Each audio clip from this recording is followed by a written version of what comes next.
Thank you everybody who's already online.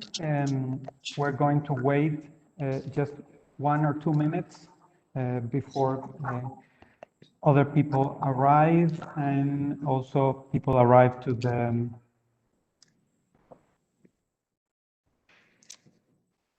and also people can start joining in our Facebook, our YouTube event. So just 1 minute, please. Thank you to all of you who have been very punctual.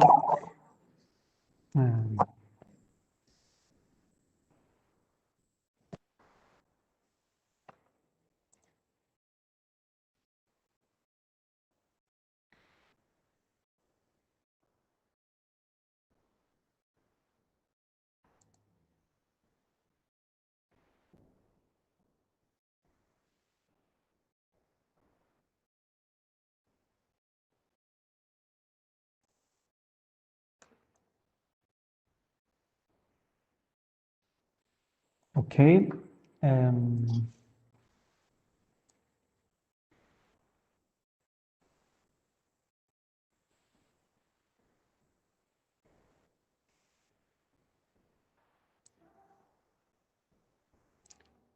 So we have 25 people now connected. I think we could begin. Is it okay with you, Professor Henry? It's fine with me. Thank you very much. Thanks. Welcome to everybody, and to your, of course, to your guest, Ricardo Campa. Thank you. Okay.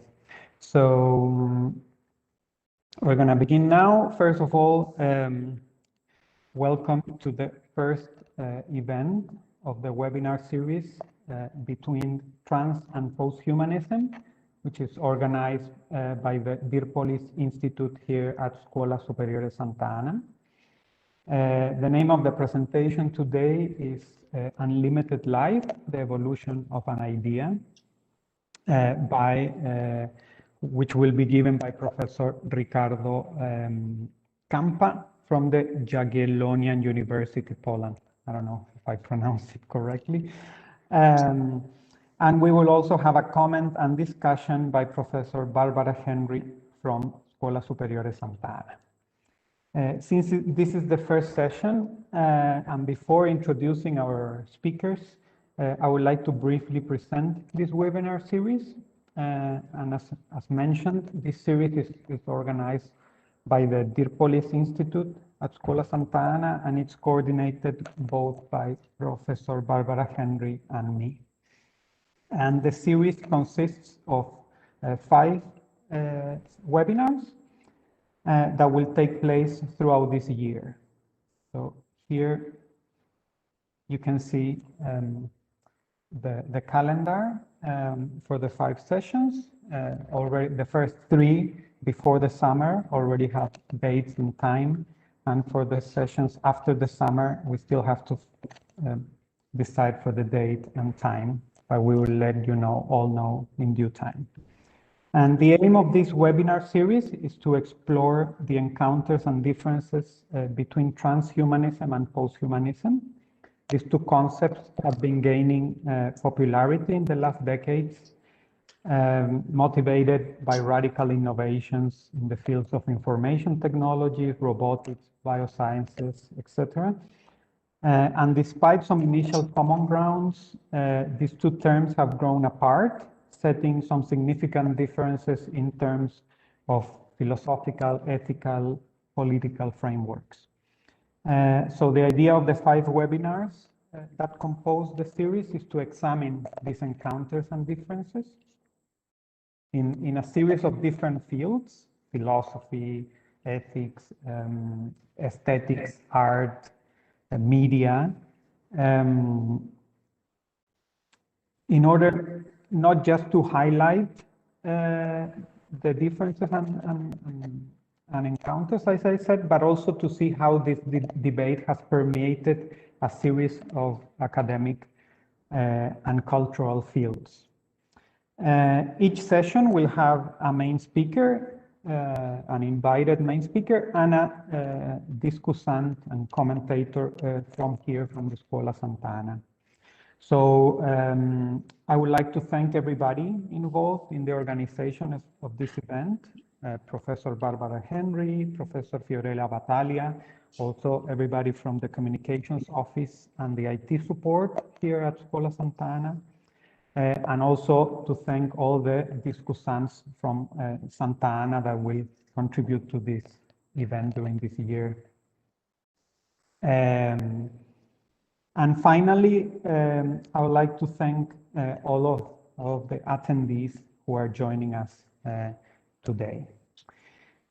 Some practical information before we begin. The event is held on this platform that's called the WebEx event, and it's also being broadcasted on the school's YouTube channel, where it will remain also registered afterwards. We will first have the main presentation by Professor Campa, around 40-45 minutes. Then the discussion and comments by Professor Barbara Henry, around 20-25 minutes. And this should give us 30 to 40 minutes for a debate afterwards. You can, all the participants can ask questions or make their comments using the Q&A function on the right hand of the screen.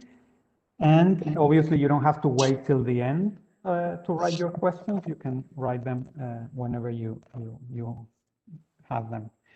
So without further delays then, I'd like to introduce Professor Ricardo Campa, whom I also want to thank enormously for accepting this invitation to these events and being here with us to discuss these topics. I will stop sharing now, and I'll give the permission for Professor Campa to share his screen while I introduce him. Professor Ricardo Campa is a professor of sociology at the Jagiellonian University in Krakow and director of the History of Ideas Research Center at the same university. He founded and is currently honorary president of the Italian Transhumanist Association, served as director of the World Transhumanist Association between 2006 and 2008, and is fellow of the Institute for Ethics and Emerging Technologies. His research focuses mainly on philosophy and sociology of science, technology studies, medical sociology, bioethics, futurism, transhumanism, and the history of ideas. Professor Campa is an extremely productive writer. In recent years, he has authored the following books. I'm just going to mention from the last 4 or 5 years. L'arte di passeggiare e fare la rivoluzione per una sociologia del flaneur, eterna giovenezza, il ritorno di un sogno antico tra studi scientifici e dilemmi etici, credere nel futuro, il lato mistico del transumanesimo, della bellezza dei corpi, il risveglio della sensualità pagana, Still Thinks Robot Can Do Your Job, Essay on Automation and Technological Unemployment, le armi robotizzate del futuro, il problema etico, la società degli automi, studi sulla disoccupazione tecnologica e il reddito di cittadinanza, e creatori e creature, anatomia dei movimenti pro e contro gli OGM. Professor Campa, grazie. Thank you again, and the floor is yours. Thank you very much. So I'm going to share my screen now and my PowerPoint presentation. I don't know if you can already see it. Is it visible? Yes, it's perfect. Okay. Thank you for the flattering presentation. And as you can see, the title of my presentation is Unlimited Life, the Evolution of an Idea. So first of all, we need to start for a definition of this concept, of this idea. So in several different expressions I use to indicate this concept, like unlimited life, indefinite lifespan, extreme longevity, or eternal youth. And these are terms that represent the continuation of life without the limit or beyond the limit of biological aging. As you can see on the left, you see the cover of a book, Ending Aging. Is a classic of this field, written by Aubrey de Grey and Michael Ray.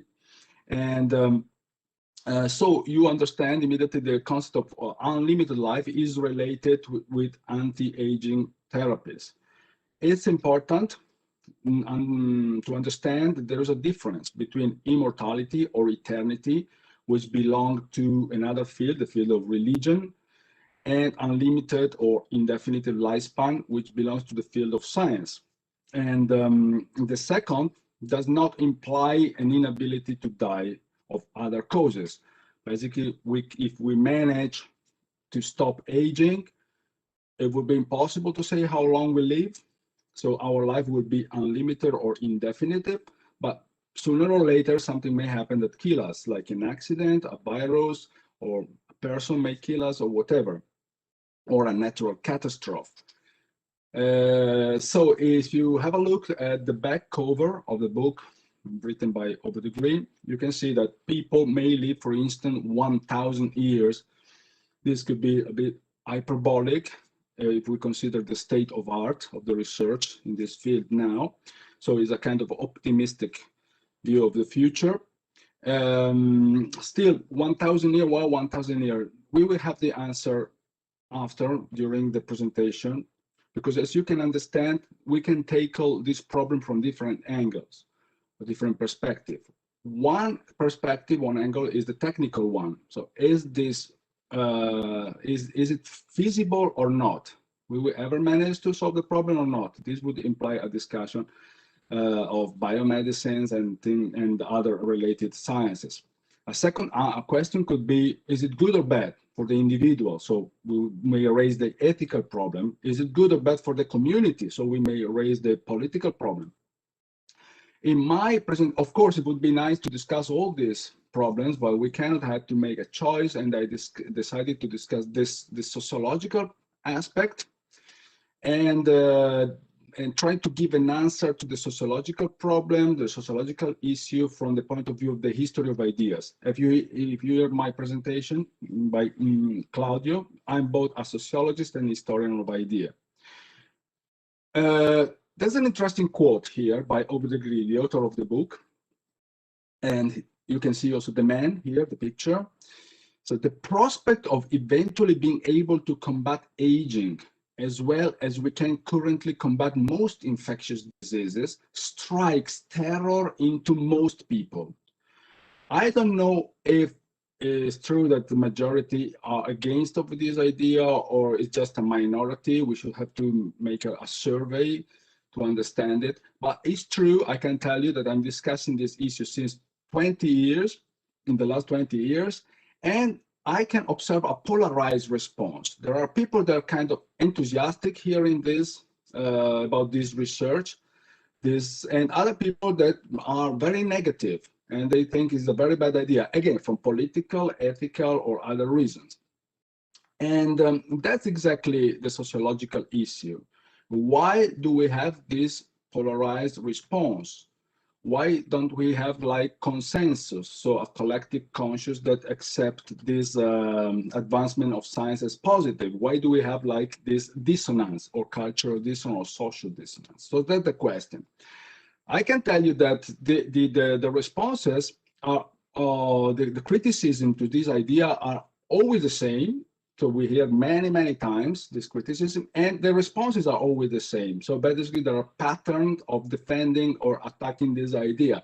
So, for instance, we hear many times that this is the mad scientist playing God. So people raise the specter of scientists like creating dangers for others on the basis based on kind of strange ideas. So someone woke up in the morning and said, why don't we defeat aging and we defeat death?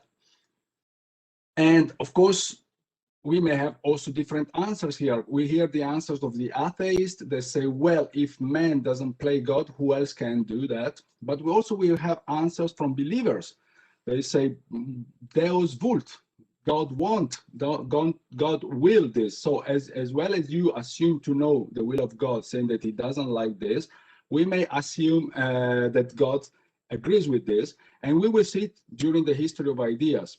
This come out as a long history, we will see. Second, like typical criticism to this idea is that if we end aging, we get bored. If life starts lasting centuries or maybe 1,000 years, we get bored. And again, we always have the same answers to the question. Well, if you are bored about life, why don't you stop eating? Because if you eat and go work, it means you're trying to fight to keep it longer. So, or other answers of this type. But I think we can get it like a little bit more from a more sophisticated. I'm certainly not saying that these objections are dumb, not at all. No, what shocks me is the way they are raised. People who are totally irrational and open to discuss on any other matter approach the topic of defeating aging with a resistance to debate that virtually defies description. Because the problem is this: if we raise all these problems individually, they make sense. They make a lot of sense. It's worth discussing them. But sometimes the same person propose all of these problems together, and they don't really match together. Think about it. If someone says, this is only an idea of a madman, it's not feasible, it's impossible, and then he said that this is dangerous for humanity. But if it's impossible, it will never be a danger because they will never make it. So it's just a waste of time. People may waste time like playing golf, and other people may waste their time making research that will not lead to any result. But again, another problem, like I don't want it, only where people want it. Most people that are saying would never do that. There is a problem of overpopulation. But if there would be a problem of overpopulation, it means that most people want it. So the weird person that is against is you. You are weird because you don't want it. So I don't know if you're following me. The two things don't work together. Or, for instance, I don't want it. It would be boring. You cannot force me. Of course, the answer here is like, I will never buy the medicines for you, so don't worry about this because it will cost money. I will not buy the pills or the injection. But the thing is, like, you cannot then complaining because the rich have it. You said you didn't want it, so why do you care about this if a group of weird people want to be eternal? So the problem here, sociological, is this. This is clearly an emotional response, not totally rational. People now, they tell me, again, I always reject the faith today simply because they do not find the prospect of eternal life attractive. To live always without end, these old things considered can only be monotonous and ultimately unbearable. That's what the Pope said. Of course, he would like people loving the idea of eternal lives, and he's asking himself why they don't want it now. They don't come to the church, and they answer to my question this way: I don't want to live forever. So the same problem is faced both in the field of religion and in the field of science. And scientists were really shocked because when they presented their research in the field of anti-aging therapies, they thought that would be treated like heroes. And in fact, they were shocked seeing that there was this response. So again, the question now is our society affected by a spiritual disease that makes our inherited physical disease, I mean, aging, acceptable? And then, which is the disease affecting our society? Is it nihilism, on which Friedrich Nietzsche wrote? Is it alienation? And this is the topic like of Karl Marx. He said, now we are like tools in a machines. And it's hard to think I'm going to work in a factory doing a routinary job for 1,000 years, every day the same thing, and without even being like mastering the product of my work. Or is it social neurosis? You know that, Freud was elaborating on this topic about the fact that our ego has to suppress suppress our biological instincts to adjust to reality, to the superego, to society, and this created neurosis. This, as you can see, are So we take this perspective and we go back. The first, which was written about 4,000 years ago, probably, or the gods and humans were living together, and a friend and kid dies, and he's shocked by this death because he thought to this philosophical question of why death, why are we dying, decided to exterminate humanity. So Gilgamesh asked Utanapishni how, the interesting thing is that he hear that he is immortal, but unfortunately when he met this, and if you cannot be awake, it means you cannot defeat death. The wild animals the Lord God has made. He said to the woman, I mean to Eve, did God really say you must not eat from any tree in the garden? God did say you must not eat fruit from the tree that is in the middle of the day. We are our society, our history was informed by the translation of the Bible. So it doesn't really matter how it was originally written, yes, because we are taking this perspective, become conscious. As you know, there are many different interpretations, and we are rather talking about this unlimited lifespan or indefinite lifespan. Then Noah, which is like Utanapishni, basically, or a similar character, is up to you, was 500 years old when he became the father of Shem, Ham, and Japheth. And then, of course, we have the record man, is Methuselah, that lived together, altogether, 969 years. And over the degree, he said, you will live 1,000 years, because he was thinking about this biblical character. And we know it because he named his foundation after the name of Methuselah. It's called Methuselah Foundation. So you can see that this history had is still having an impact on our culture and society. But we find similar stories in the Greek culture, ancient Greek culture. For instance, we got this idea of the Golden Age. If we read Hesiod, Works and Day, we find both the myth of Prometheus and Pandora. Prometheus is the creator of humans, it's not Zeus. So here we have a difference. Yes, Zeus is not the creator, it's Prometheus. Pandora is the first woman, so the equivalent, you can say, of Eve, but she was created not by Prometheus, but by Hephaestus. So, and then we find the myth of the Golden Age. So at the beginning, humans were created similar to gods. Again, we have a similar story at least.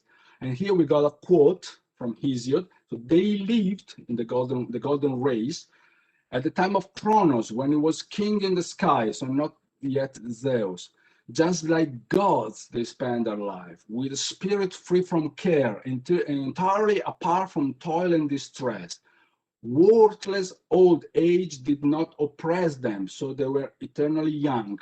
But they were always the same in their feet and hands, and delighted in festivities, lacking in all evils. And they died as if overpowered by sleep. So they didn't have also a very bad death, like they would die where they were sleeping. Then, of course, I'm not telling you all the story. You can read Plato about the Megiste Metabole, that there was a catastrophe, so the gods left Earth and things like that.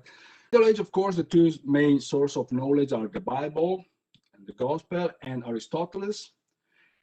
But still, we don't have to forget that there is alchemy coming from the Chinese and from the Arabs. And here, especially, we find an interesting character, and this character is Roger Bacon, who provides an interesting interpretation of the Bible. Because all those people reacted and said, we shouldn't play God. He got this interpretation that we should never rebel to God or to Zeus or to Enlil and so on, because otherwise we get punished. In this interpretation, the interpretation is different, because I read the quote by Roger Bacon. He said, the possibility of prolongation of life is confirmed by this, that man is naturally immortal, that is able not to die. And even after he had sinned, he could live near 1,000 years. Afterward, by little and little, the length of his life was abbreviated. So he said, God, it took and can be reduced the life of to the life of Adam or Theseus because the prevailing corruption, but we may prolong scientific revolution. During the scientific revolution, I could choose many examples talking about this. You must know one thing, yes, that Roger Bacon, as well as many other thinkers of that time, were convinced to come when that will be due only to extraordinary accidents or to the decay of the vital forces, and that ultimately the genital power until death, and no one does one's stomachs, and will never know the tragedy of old age and impotence. You know that Marinetti was quite interested in seducing women. He wrote books that nowadays would be politically incorrect. Still, yes, then we probably found at least partially the solution to this problem with Viagra, but this is in the wake of these ideas, yes. So by means of the intuition, we shall overcome the seeming irreducible divide that separates our human flesh from the metal of motors. It says so the idea of the cyborg, half machine, half man. And then after the reign of the animal, behold the beginning of the reign of the machine. We are preparing the creation of the mechanical man with interchangeable parts. Again, the cyborg, the idea of the cyborg. And we will liberate, this is from the Technical Manifesto of Futurist Literature, so 1912, we will liberate man from the idea of death, and hence from death itself, the supreme definition. We don't have to understand exactly how the machine works to design therapies to solve the problems. All you have to understand is aging damage itself, the molecular and cellular lesions that impair the structure and function of the body's tissues. So we should focus on the effect of aging and try to solve it without really, we don't need to know all the other information. That's what most gerontologists are focusing on, yes? So, and his solution, one of his solutions, he proposed several ones, but he said, for instance, stem cells. We can rejuvenate, regenerate our tissues by using stem cells. Of course, there were many bioethical problems related to the use of embryonic stem cells, and he was also involved in these polemics over the degree. By the way, this was just to illustrate his approach, but this is just one of the many approaches that we can find around. This is another important information in the history of this idea, in my opinion. This was an historical date because it was this man, Ray Kurzweil, as you probably know, is the guru of transhumanism. He's a famous inventor. If you're a musician, you know him about for his synthesizers and his piano. By the way, in 2012, tech giant Google announces that famed inventor, entrepreneur, author, and future Ray Kurzweil has been hired as director of engineering. So he got this important position. 1 year later, Kurzweil states we have less publication, and this is much more selective, by the way, but still we have kind of like 600, 700 publication, and the growth seems to be like exponential in this field. And this does not depend on the growth of like publications globally, because we have like about 4 million publications every year. But you can see that the curve is completely different. So it's not just like a consequence of this. Now, these are good reasons for those among us that are kind of enthusiastic or at least positively interested in this field. It gives hope, basically, that maybe in the future we will have the solution to this challenge and this problem, being aging. On the other hand, I also have a word for those that probably don't like this idea, because as we said, the response is polarized. So among you can have also people that don't really like this idea of like changing. That was my presentation, and I'm open to discuss with you eventually even other aspects that I didn't touch during my presentation. Thank you very much, Professor Campa. Now we will have Professor Barbara Henry's response. I will allow her to share her screen now. And while I introduce her, Professor Barbara Henry is a full professor of political philosophy at Scuola Superiore Sant'Anna di Pisa. She has authored books on authors such as Cassirer, Arendt, Heidegger, and Junger. She has also translated Edward Gann's works on Hegel. And among her books on the topic, it is important to mention Mito e Identità, Contesti di Tolleranza, La Via Identitaria al Multiculturalismo, Charles Taylor e oltre, and Dal Golem ai Cyborgs, Transmigrazioni nell'immaginario. She has also published a large number of articles and book chapters, many of them of international relevance. And her work pays special attention to the robotic and cybernetic imaginary, contributing to the current debates on posthumanism. And you can find her full CV and list of publications at her portal on the Sant'Anna website. So now I'll give the floor to Professor Barbara Henry, who will comment on some of Professor Campa's points. Thank you, Professor Henry. Thank you very much to both of arguments. The first is prepared by kind of positioning of declaration of intent, where I'm posing myself in giving you reasons, in giving some doubts about unlimited life, and the rest of the arguments will be, for the very beginning, about the feasibility of unlimited life, and the second part will be more on the desirability of unlimited life. And of course, you will hear again a lot of topics and type of elements that Riccardo Campa have already bring to your attention. So I will try to rephrase or to put in another type of frame some of his argument as well. First of all, I would stress on the point that there is not only transhumanism, which is interested in unlimited life. And first of all, we could say that at first glance, there could be a significant overlap of the two positions, transhumanist and posthumanist, as they both assume the goal of technical improvement and advancement and enhancement to reach longevity. I would like to stress this point.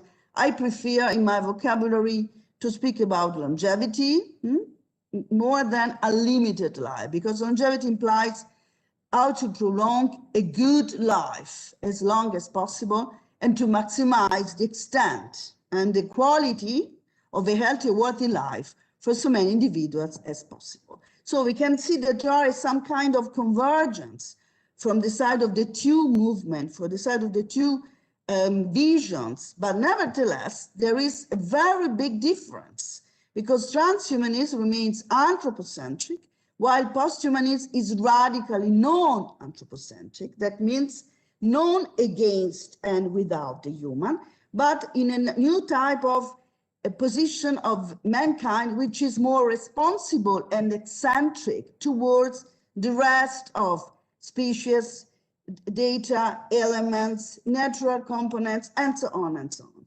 And then this point of difference, it makes a difference even in the way in which posthumanists can approach the prosthetic and any type of enhancement towards a better and longer life. If a posthumanism is non-anthropocentric, means is interspeciesist, hybrid, metamorphosis, anti-dualistic, and referred to other forms of knowledge, not only to science. And that implies a kind of a wide range preventive screening in terms of which kind of enhancement, in terms of hybridization machine are sustainable, healthy, positive, in a relational vision of the assessment of which kind of enhancement we should and ought carry out. Then posthumanism should become political, a political reasoning that must transform the risk of transformative technologies into interspeciesist opportunities, considering the problems raised by what Riccardo have quoted, climate change, a critical approach to in both sides. Nevertheless, I see the problem of identity as it is, from the side of a individualistic approach, the permanence of this particular identity, or from the side of how to maintain the transformation of matter and of life against the inevitable law of entropy, so far as we are considering the worldly dimension. No? Life could be technically extended, even individual, organic, and material limits in the horizon of an idea of unlimitedness. It is very interesting that the point of Riccardo Campa is not to see immortality, but to see a very long, prolonged life can be compatible with the very typical Western vision of sameness. And I think that Riccardo is very, very confident with the Western paradigm in which this idea of sameness that Paul Ricoeur, that we have quoted, have criticized, remain a central concept. So the third point is for me, which kind of science? Because the problem is, if he is credible and position in the vision of transhumanists, which kind of science is the science who supports the idea of limited life? In other words, which naturalist account, which put in the center the problem that the possibility to come to truth is still real, but to a truth with brackets. No? The crucial point resides in the knowledge is possible out of the knowing possibility of the circle entwined with. And then my question is, should be necessary, in my opinion, to open a very broad reflection about which kind of epistemological stance is behind the transhumanist vision of science. And I think that in this case, we could see much more the divergence, much more differentiation between posthumanist approach and dead life, instead of a long life for the most people that we know, but with no qualitative relevance, and so on and so on. And we should open a debate about these problems, which kind of vulnerabilities we are able or we are ready to accept for the sake of the elimination of the vulnerabilities that we really want to eliminate as more discriminating, horrible, and so on and so on. And then let's come to the desirability parts of my contribution. If all we have that is technically and materially feasible, is still desirable. And then I think that we need to open a point for liberal and democratic approach we are embedded in. I would take for granted that everybody has the right to conceive happiness and whatever way he, she, it was to see. And personally, but this is not only a problem of idiosyncratic vision, I think that everybody should be convinced only if the features that he, she, it consider relevant about the idea of limited life can be ensured. For example, embodiment, no unlimited life without the symbolic materiality of the self. No endurance of life without the, if you want, resurrection of my body. Not simply the change of the external involucros of what I am, but the possibility to maintain what the myths of the resurrection of the body of the flesh is bringing in itself. Another point, taking seriously the question of meaning, and the question of meaning, what makes sense, what is worthy, will be the core of my next 2 or 3 arguments. What is meaningful, what makes sense for my life, and so on.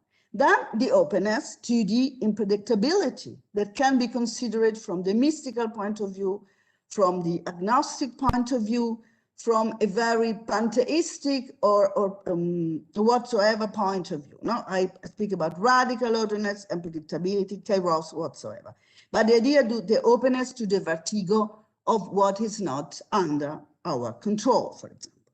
And then what is very, very relevant, the interracial relationships. How can we foster and give a fresh body to intergenerational relationships that underlie memory, culture, and all human forms of interaction?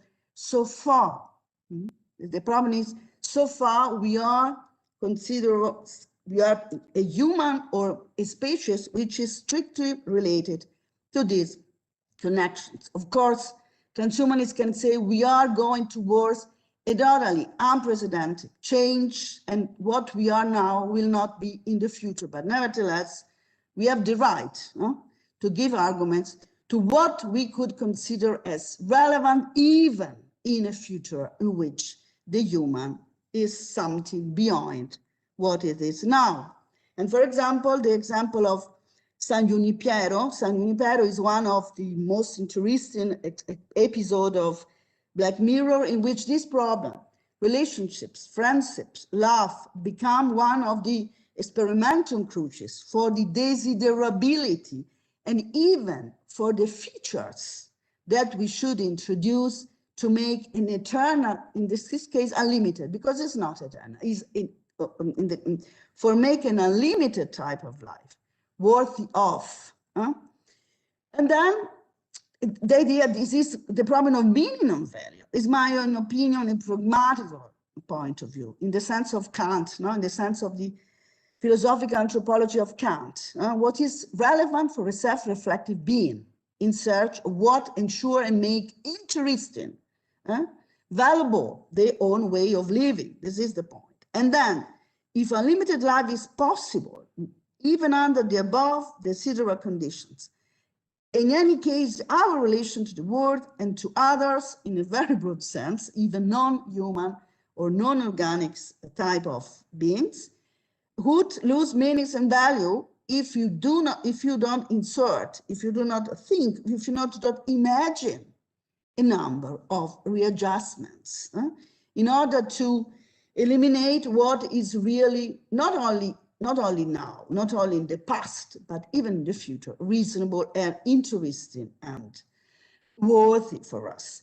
And the problem of this idea that an open question, I'm not sure that I agree with this idea, but the problem of that some people in the West, and not only, consider that because of something which is not made with effort, is not worthy. Might a lack of effort undermine the evaluation of this performance in the sense of the unlimited life, or is this only a problem of the past? But are we sure that the past have only bad features, or we don't think that even what you have exposed in a wonderful way, the role of mythical experience, the role of mythical intercultural approach to this contemporary problem is not in this resource, in this thesaurus, one of the way to approach and to assess, to evaluate much better the question of a limited life. And then I come again to these very provocative questions. We have quoted Cosmism, we have quoted the eschatological origin of transhumanism, and you know very well, we have written wonderful pages, Ricardo, on this idea of the upwing spiral, the idea of the eschatological background in a very worldly sense. For example, from Toyota de Chardin and so on, and from the more indirect precursor of transhumanists, this is the Russian cosmism. Are we sure that we must pursue it by purely technological means, that's to say surgery, prosthetic, medicine, pharmacological helps, and any kind of enhancement, or if we are compelled from the internal logic of the transhumanistic idea to go back to the transhumanist eschatological sources.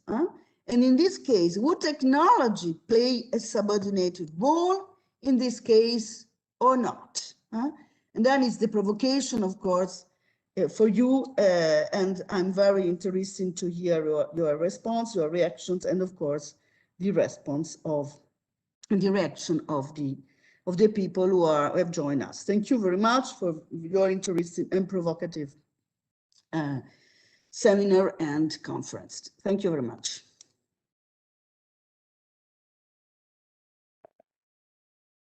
Thank you very much, Professor Barbara Henry. We can now give the floor to Professor Campa if he wants to respond to some of Professor Henry's provocations and comments. While first, and then after that, I'll read some of the questions from the audience that we already have some questions for both Professor Campa and Professor Henry. So first, to Professor Campa. Your microphone is off. Okay, can you hear me now? Yes. Yes, very well. Okay. So there were hundreds of questions in the presentation of Professor Henry, and I don't really know from which I should start, but I can say something like this. Of course, many of the problems, the issues, they were like on which Professor Henry were speaking, they're really fundamental. They must be discussed. I have this tendency that I see generally the evolution of the situation from a sociological point of view. Even if I have a background in philosophy, then I turned into a sociologist. It's 20 years I'm working as a sociologist. So before asking me if something is good or bad, I tend to ask now if something is happening or not. And if something is happening, if this can be stopped or not, because something is happening, it cannot be stopped. It doesn't even make sense to ask if we like it or not. So let me clarify this point. I see that the world is going in a direction. There are millions of laboratories, of factories, of people involved in research that will somehow interact with each other. I don't really think that this is stoppable in any possible way. And now, the consequences, second point, I tend to be pragmatist on this point. It says, first of all, I think we should try to solve the problems that are real and that we see, and then eventually the problems that may arise possibly in the future, because we have certainty of these problems and we don't have certainty of other problems coming. So for instance, we are certain that we are dying. We are getting old and we are dying. And on this field, many people are working to solve the problem. This technology will be on the market. We don't know if this will be an assisted market by governments or just a private market. We don't know it yet, but on the way, there will be people that will buy this. And I think they will never listen if other people like the idea or not. Just because we have 200 countries around. If one country wants to ban this technology, as for instance, Italy banned genetically organized food, but we're still eating this in Italy because we import it from Spain and we have it anyway, this product in on our market. So the thing is that we may even get like people discussing these philosophers, and we may even agree that we don't like this, we want to stop it. In my opinion, this would just remain an information for future generations that some people didn't like it. But the problem that there are also 200 countries and so many different cultures is important for another point of view, because when we talk about the meaning, we have this tendency thinking like the meaning, but from our Western point of view, or from our individual point of view, from the point of view of our political party, of our religion. But there are many religions, many political ideas, many cultures. And I want to be very clear, giving an example. Unlimited life has a completely different meaning for a Christian, for instance, that accept the point of view of Teilhard de Chardin. From a Christian that does not accept this point of view, is more conservative, but it has a completely different meaning for an atheist. It has a completely different meaning for a Buddhist. A Buddhist would tell you, yes, unlimited life would provoke boredom. I would get bored, but that's exactly what I want. I want to get bored with life because my goal is escaping from the cycle of reincarnations. So I want to escape from samsara to enter in nirvana. So these technologies will help me. But then you may say, but I don't believe that there is reincarnation. But that's your personal belief. As well, an atheist does not believe that there is life after death, or a Christian believes that there is, but at certain conditions, and another Christian believes that there are at other conditions. So the point is this: we will never find a philosophical solution to this problem, because there are different worldviews, different religions, different metaphysical assumptions, different metaphysical ontological assumptions, and if we accept the idea of human rights, we should accept all these points of view as far as people are not violent. So I'm not denying here that that could be a problem that is a problem for everybody, because we live in the same world. Yes. So on the one hand, we must cope with this diversity and with the fact that there will be different meanings that people give to unlimited life or to the refusal of unlimited life. People will decide. So we have to deal with this. We have to cope with this. We cannot force people to take the pill or stop it or arresting people that will take the pill once this will be available on the market in one country or another. So we must deal with this. On the other hand, it's true that we have some problems that are common to all countries or cultures. So for instance, global warming. Yes. Let's now take for granted that this is happening. And I think something is happening in this direction. And anyway, pollution is a reality. In this case, of course, we must manage to find a common solution between different countries. But don't you think, for instance, that if like these technologies will be on the market, let's say let's be optimistic, in 10 years. I'm not sure about this. Maybe I will never have it in my life. Yes. So, but let's say that we have it in 10 years. And let's say that the market is free, and let's say that they're kind of cheap. And so that many people can afford buying this all around the country. They will buy it in China, they will buy it in the United States, in Europe, wherever. Don't you think if people have a perspective that they can live like 500 years or 600 years or maybe 1,000 years, they would care more about the environment. Now there are people destroying everything because they think my life has no meaning. I'll be here for 1 or 2 decades or whatever. I do what I can and then I disappear, nihilism. But if people would extend their life so much, probably they would care more about. So this is just an answer to one of the many interesting questions that were posed by Professor Henry.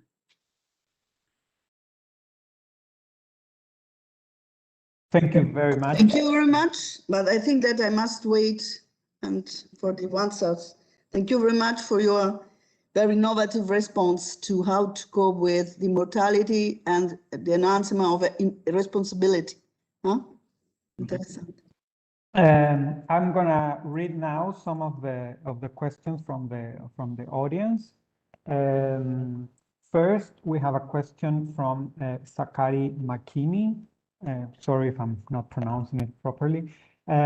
He says that as a scientist, an engineer, and a humanist, he supports the use of technology for improving human health funds, but also he sees that the present cultural tendency towards solutionism or technical solutionism is driving a destructive and ecologically and unsustainable practice.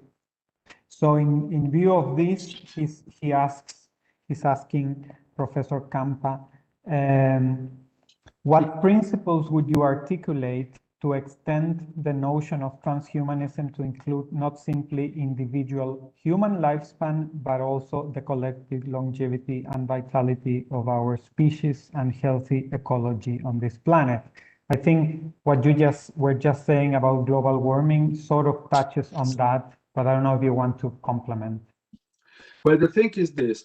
If I can say that somehow I also noticed a limit in some of the members of transhumanist movement at the very beginning. I'm talking about like 20 years ago when I started following these ideas and joining the discussion. They were much focusing on individuals and not much on communities. And focusing on communities is somehow one of my I would call obsession, as inverted commas says, but this comes from my work of a sociologist. So the first question I was asking is like, if these technologies are on the market, but only a part of us can access it. Yes, but think about how there are people that cannot afford to pay a dentist, and so they go without teeth. So there are problems that biomedical technologies sometimes are very expensive. So we would just start like splitting in different species, because there would be a species would be enhanced and another would be not, but all of these species would be sentient. So I thought, shouldn't we think about like evolving all together? I mean, that was the idea of Julian Huxley, the idea of Teilhard de Chardin, or the first transhumanists. They said we should evolve all together. On the other hand, we cannot force people. Probably a solution that I see is that we give access to people. It says we involve also the public sector, let's say, let's put it this way. As well as we may have a vaccine that is no profit and a vaccine that is profit, we may also have like kind of no profit technology. All the degree thinks that we can manage to have this technology almost for free, because governments will understand that this is good for their budget, because all these illnesses related to aging are very expensive for the public system. So the public system will probably benefit by giving these new technologies directly to offering these technologies to the people that want to use it. On the way, we would have the split anyway, but this would be a choice.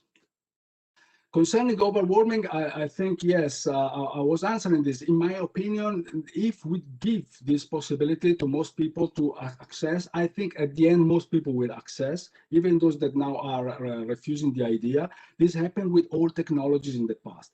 When the telephones appear, I'm not saying that this is only positive things. Yes, we know that we became slave of this, but the thing is that when this appeared the first moment, many people say, I will never use it, and now everybody has this. Then this applies to many other technologies.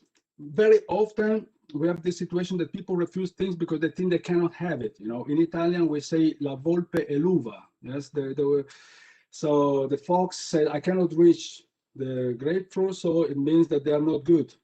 Once they have the possibility to get it, then they become good. This will happen also in this field, in technology. When this will be available, will be cheap, everybody will want it. I'm not saying that there will not be any unwanted side effect. I'm saying that people will go for this technology. In my opinion, this would have a positive effect on problem of pollution and so on, because it will make people more responsible. Because if you note, I know I'm taking too much time, but it's very brief.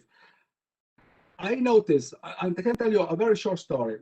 They created an artificial lake, yes? At a point, children gathered there and started throwing stones in the lake. It's a kind of an instinct. Without thinking that everybody do this artificial lake will disappear very soon. Older people were not doing this because they are more mature, they think in these terms. If we live longer, if we think that we'll be here, for instance, in the next century, we will be more careful in destroying this planet. This is my main argument, my main hope. Yes, I'm not a prophet, so I may be wrong, but this is my hope.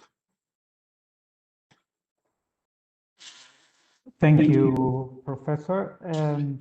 We have lots of questions. We still have half an hour, but the questions keep coming. So we will see how long we can keep this. I mean, how many of these questions we can actually cover. There are two questions for Professor Henry. One is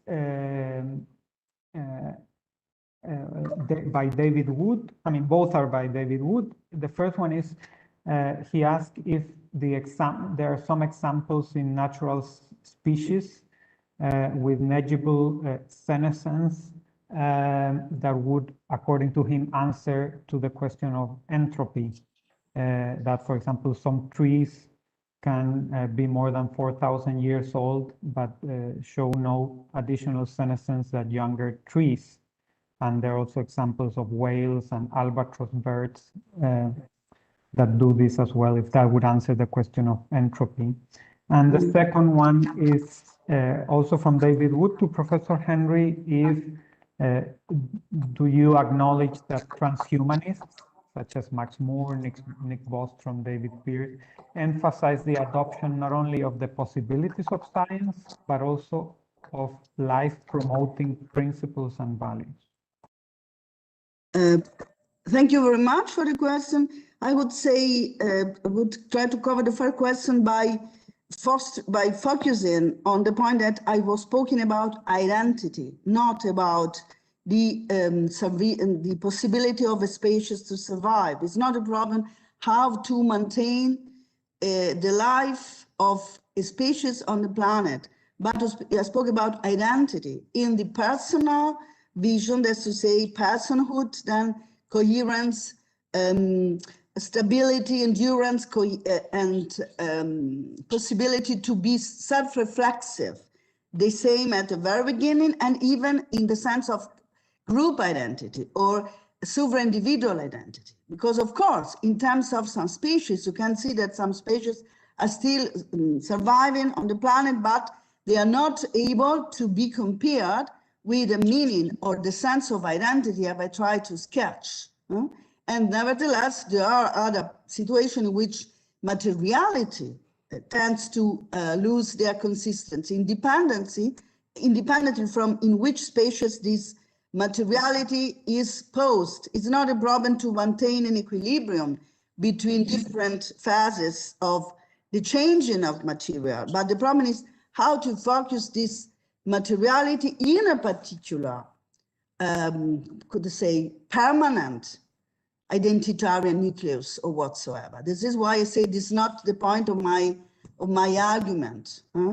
And to make a joke, I could answer by critically by quoting Kurt Vonnegut, in which he paradoxically show that the possibility of the prolonging of the human species on the planet is only in the sense of transforming these species is in a totally pre-reflexive, pre-rational, pre-symbolic species. And I think that is, in some sense, the answers to your question, I hope. Second question, I'm sorry, I cannot agree with you, because even if in some very, very limited notes or reflections, you can find this type of the role of life promoting principles and values, I still see that the fundamental paradigm is the scientific, I could say Western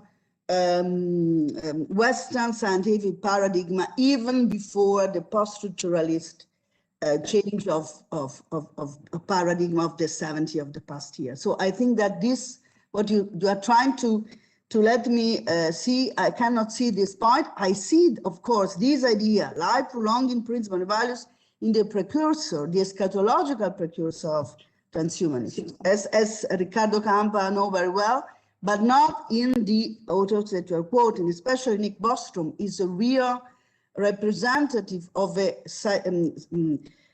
idea of, if you want, progressive and aggressive vision of science in terms of an hyper enlightenment, able to rape and to destroy the resources not only of the earth, but even of the planets in the universe. So I am very dubious that I can find such kind of point of reference in the authors that you quoted. But of course, we could compare tests and so on, but it's not the place to do it. Perhaps in the next seminar, I don't know. Thank you very much for the very triggering questions. Thank you, Professor Barbara Henry.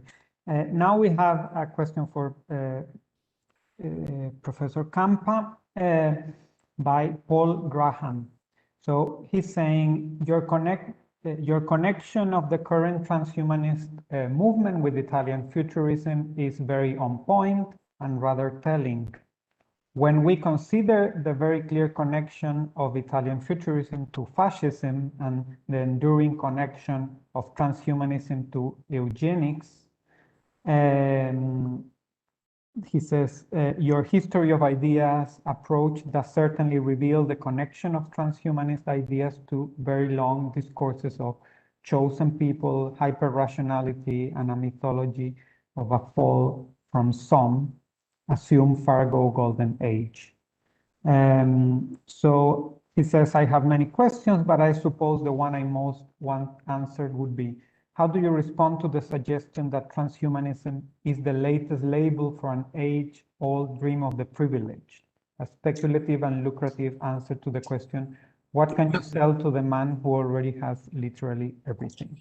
No, I think that this is more than a question, is a statement, but probably a statement of someone that is not an insider. So he doesn't know the transhumanist movement. So he just has a picture of outside, picking some elements and then extending this on everybody. But if you have more contact, and as an insider, I can tell you, there are so many different ideas inside transhumanism, because inside transhumanism, yes, but I don't know which, yeah, it says you belong, but I don't know in your environment. But I can tell you, for instance, that in the Italian environment, there are transhumanists of any type.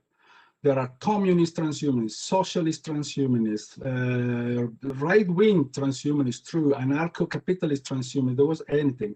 Believers, non-believers, Buddhists, Christians, whatever. And so all of these people had a different idea, to the point that, in my opinion, can be reduced transhumanism only to one single idea, which is self-directed evolution and human enhancement. That's the only thing. For instance, my orientation, probably you know if you read my other works not related, is a leftist orientation. So I always think in terms of community, not of the privilege.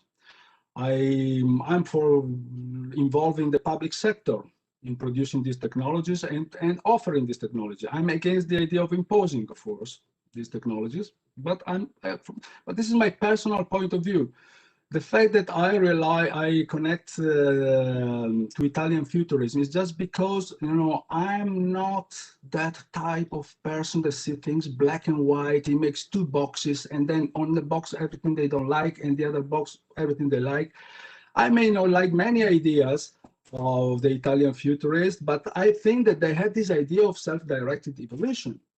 They have it, so I have to recognize it. As this idea was present also in some Christian thinkers like Descartes or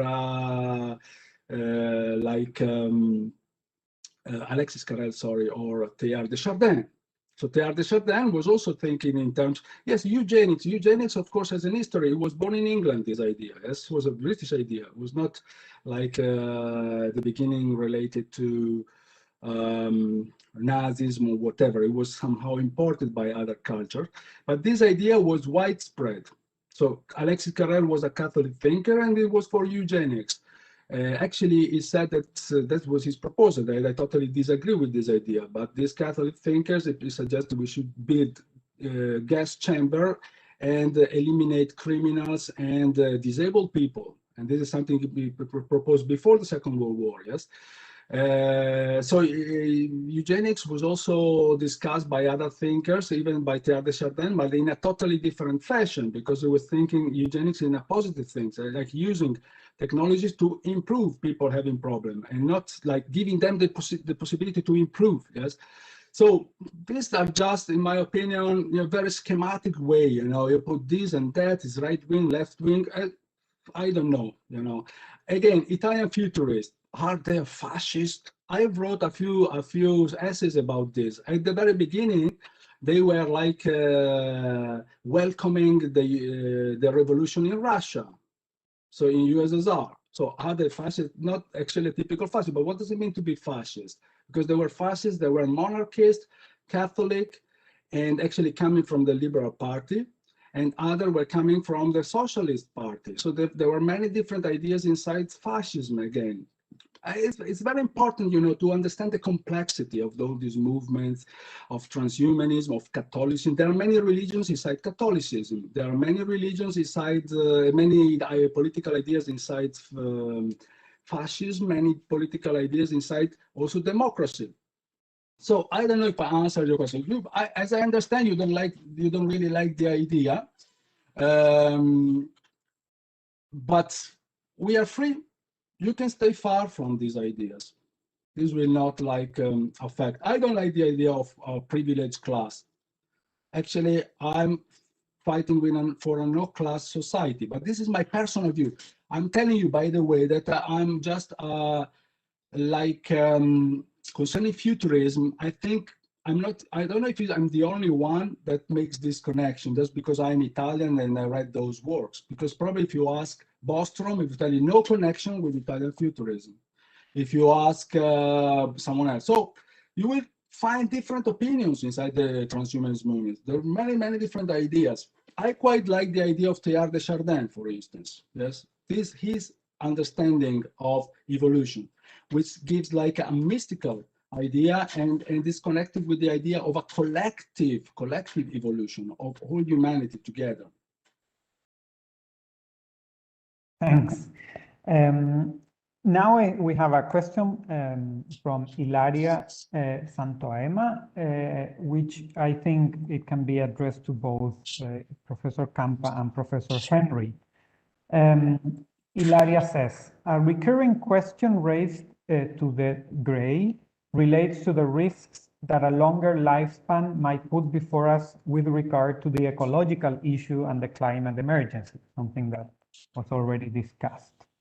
On this path, I would like to ask how a failure to conceptualize limits, not only from a socio-political point of view, but also above all from an epistemological standpoint, might fail also with respect to ecosophical problems emerging today. In particular, in the context of critical posthumanists and Anthropocene studies, Ilaria says, such problematic is indeed accounted extensively thanks to the onto-epistemological perspective that dismantled the immaterial identity of human being. On the contrary, it seems to me that current transhumanism paradigms still assume an epistemological model that frames subjectivity within a futuristic rationality. So the question is, don't you think, or don't you both think, that the longevity proposal by Aubrey de Grey and his project means such an epistemological consideration of the human without taking into account the multiplicity of entanglements that permeate human being in relation to non-human entities? Should I answer first or Professor Henry? Because in my opinion, this is a question that should be asked to Aubrey de Grey, because of course, he's focusing on a problem. You know, in our societies, hyper-specialized societies, if each of us is a specialist of something, he is a specialist in gerontology. He focuses on a problem, he wants to solve this problem. Maybe it's true he doesn't see related problems, as I don't see all the possible problems. I have my own perspective, sociological, historical, and I may not see many aspects. So maybe it's not that he doesn't focus on these parallel problems because he thinks they are irrelevant, but this comes out from the way our society is organized today, in which each of us focuses on a problem. I'm the first saying that we should have an holistic approach, and that's why people from different fields, they should somehow meet and discuss, because that's the way that all the different points of view are emerging. So I don't know if I understand completely your question, but as I understand, because you're raising the problem of epistemology, I don't know if you're raising the problem on how much we can rely on the approach from the methodology of science that is adopted when we are studying, you know, this problem, or if you rather think in a more holistic terms, in sense that you're asking, okay, he's trying to focus this problem to save humanity from aging, and then what about the other animals, the environment, and so on? If the question is the second, then I think I already answered by saying that, in my opinion, this would have a positive effect. But we should ask him, yes, if he has a response to this idea.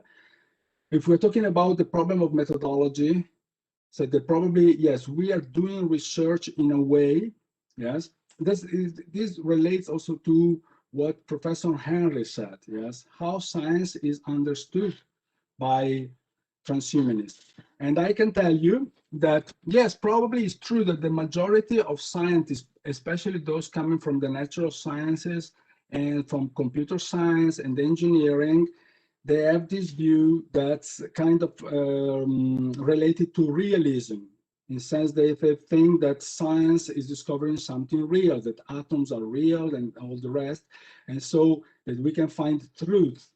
I think, of course, I didn't make any survey, so I don't know exactly, but I know also that there are many transhumanists that are rather oriented, have a rather pragmatic orientation, so that probably we're just discovering like a provisional truth.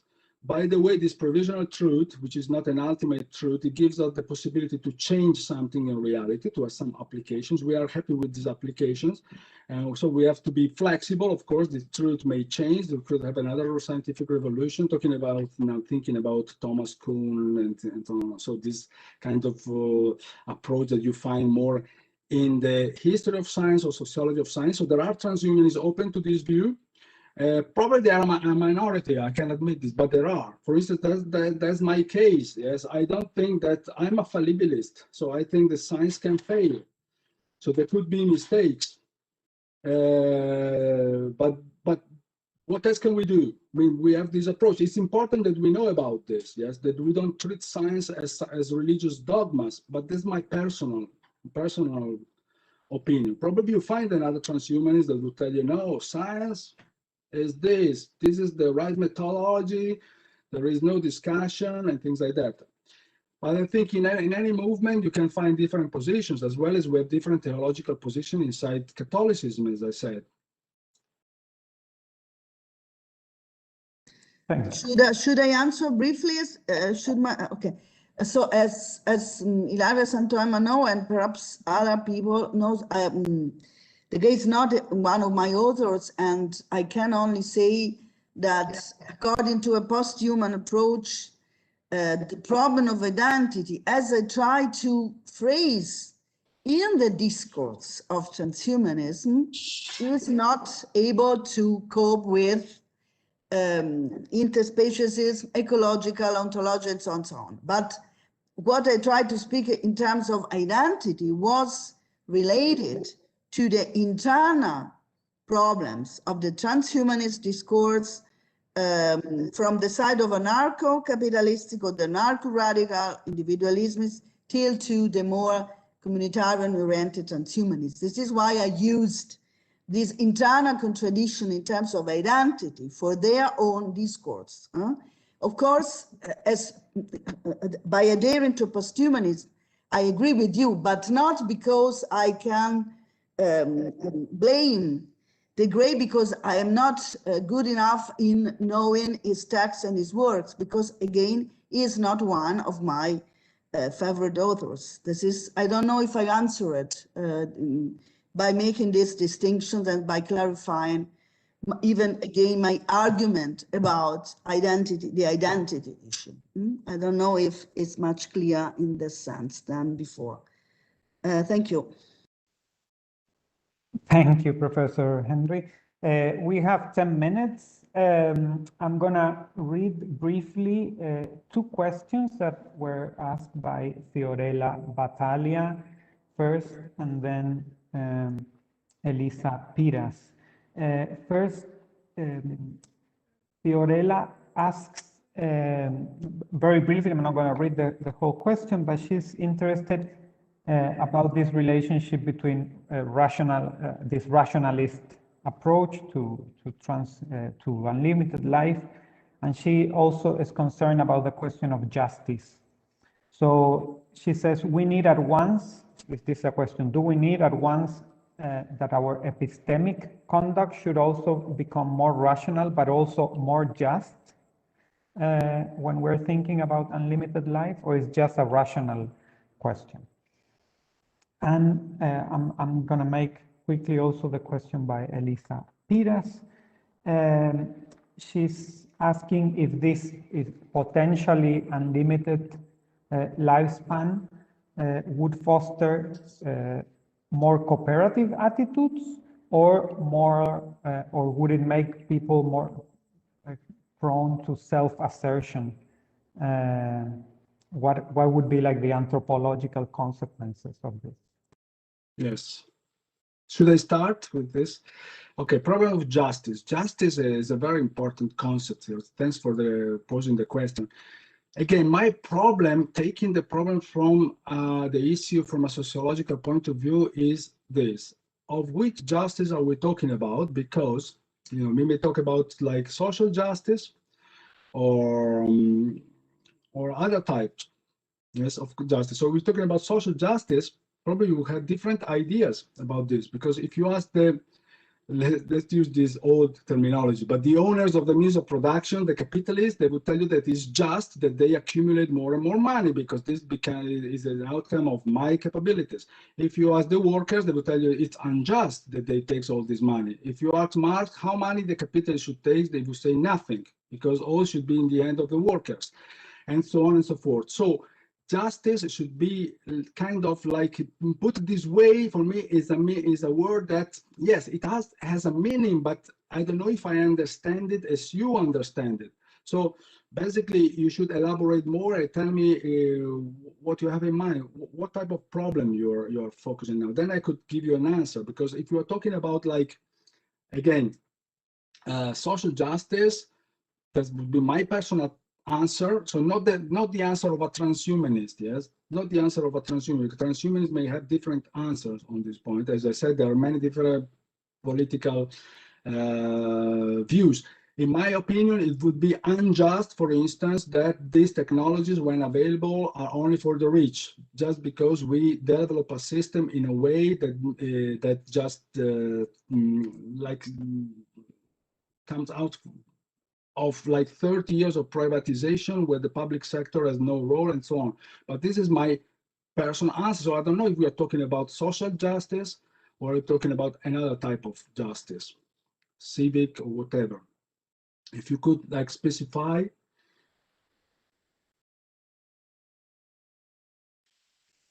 There are many types of discriminations. Yes, there are discriminations that come from classes, discriminations that come there are minorities that are discriminated, women are discriminated. There are many types of discrimination. So I don't know which one you are focusing on. Social justice, she clarifies. Yeah, social justice. So I told you, my position is this, which is very close to the position of Aubrey de Grey, that these technologies, when available, they shouldn't be on the market just as any other commodities, but they should be treated as government, as a chance to give all citizens this opportunity with no obligation, of course, no obligation. And this may give us a chance to evolve everybody together. The second question is, I understand also the second problem. What if human enhancement? Of course, if people are always like young and strong and like full of life and so on, but even we may have other enhancers in the future, much more powerful. Are we afraid that since humans are predators, that we start killing each other, having even more violence than today? Yeah, this is a serious problem, because we always talk about human beings as they were angels, that we were angels, but actually we are a predator. We every day we wake up in the morning, we kill billions of animals and we eat them. And don't think that this is the attitude because, of the transhumanists. This is the attitude of everybody, even people that don't even have an idea what is transhumanism is. We wake up and we kill billions of animals and we are spoiling the system. People that never heard about self-directed evolution or these things, they do it. This is an outcome of capitalism. This is an outcome of our society, or even of human nature. We can even go back to talking about human nature. We are predators. That's the problem. And so if there are billions of predators that are like enhanced by new technology, what will happen? I'm also afraid of this picture, I'm telling you. So we have to think that we need also kind of evolution from a spiritual point of view together, not just an evolution from our physical strength or health and things like that. We need a spiritual evolution. The only thing is that why you're not against, because as I said, this is something you cannot stop, because you cannot just stop, like not even capitalism. Is capitalism, socialism, anywhere that are industrial society, we are going in a direction. It's not something we can stop with a discussion. So yes, there is this problem. Yes, you can see this problem. But even if someone say, let's say that we are certain, because we are not certain, maybe nothing happened. Maybe everything would work out very well. But let's say that even if we are certain, that we will have more aggressivity, it's not something we can really easily solve. Yes, I would like to make it clear. Yes, especially I cannot solve the problem. I'm just a person that is studying the problem. I'm analyzing the problem. I'm pro this technology in the sense that I'm not against. I think, but I'm not saying that we won't have any problem. No, problems, there will be new problems. But we may destroy the world even if this technology would never be invented. Yes. Mind that anytime we have like a crisis connected to technological employment, we solve it with a war. And we are facing a new one. It was the First World War, then the Second World War. Now we are facing a new problem with robots and computers replacing humans. I hope there will be a Third World War to solve this problem, but that was the solution, yes? Employ all the unemployment in the war industry. So, yeah, we have these problems, yes. We are not angels. Thank you for your answer. It's already 5 o'clock. I would like to give the opportunity to Professor Henry if she wants to say some last words on these final issues.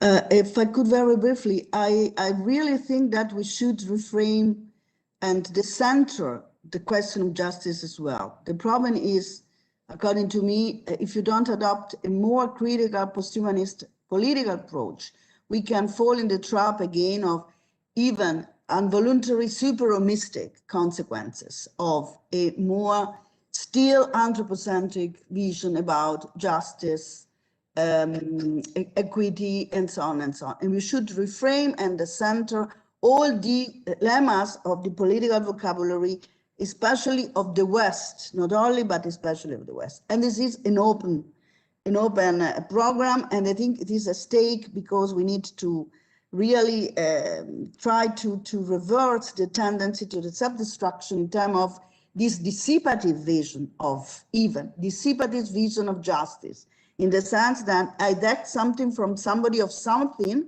to give to somebody else. But the problem is we should get out of this very, in this sense, very pre-modern and very, very radical ancient paradigm of justice. How to do it? I'm really, as Riccardo said, we are starting a problem, we cannot give solution, but I think this is one of the most relevant problems.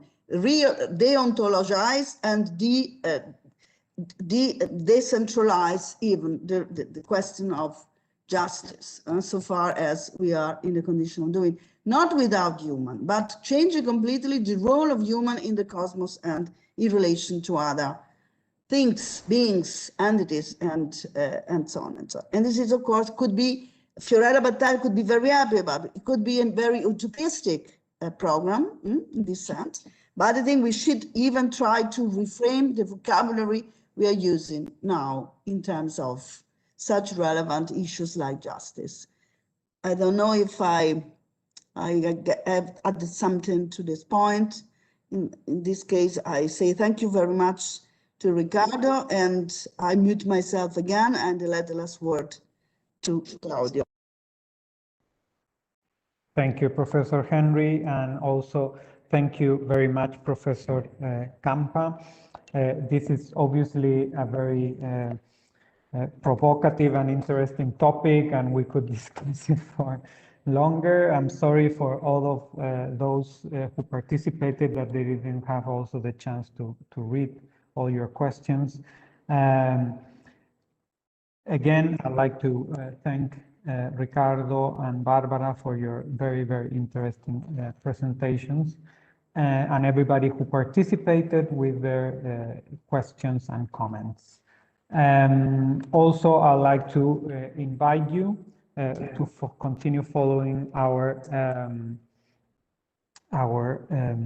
program with our next event on the 18th of May with Professor Joanna Zilinska, who would be talking about also artificial intelligence and creativity. We will be sending all of you the information in due time to register. So without anything else to add, I would like to thank you very much all for participating in this first webinar and looking forward to the next ones. Thank you. Thank you very much. Bye-bye. Thank Bye. you. Thank you very much. Thank Bye. you, Ricardo. Thank you to everybody. Bye.